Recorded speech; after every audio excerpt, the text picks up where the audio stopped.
The commissioner said the police intend to roll out an island-wide plan to help keep crime low. The commissioner announced this in an interview with our news team as he toured several divisions in the corporate area on Friday. Kirkwright spoke with Major General Anthony Anderson at the Kingston Central Police and has this report. The commissioner says even with the 20% reduction in major crimes, the police are determined to reduce the numbers even further with a new security plan that's about to be unveiled. We have launched a series of special operations across the country. Each police division is launching a series of operations that are designed to impact criminals who we know are moving across the country but are in those locations and giving us some trouble.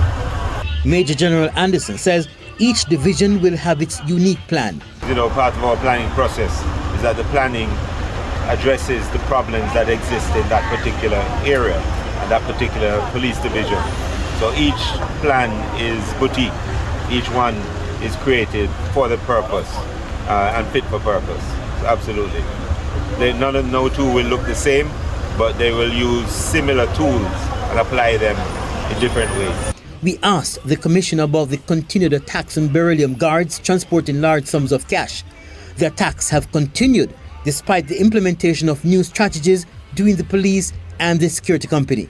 The commissioner expressed optimism that the plans will work. Once the things that we spoke about are implemented, it will go a long way in protecting those trucks, the members who ride on it, the guards who ride on it, and the money inside. But at the same time, as you're aware, we have arrested a number of persons who are involved in those robberies. So it's not a thing that you're going to do and necessarily get away with. As a matter of fact, you won't. This week, the police say they arrested a treasurer officer employed to Beryllium Security Company as part of their investigation into the attacks on the guards. They say the treasurer officer was found with about $500,000 in his possession. Kirkwright, TVJ News.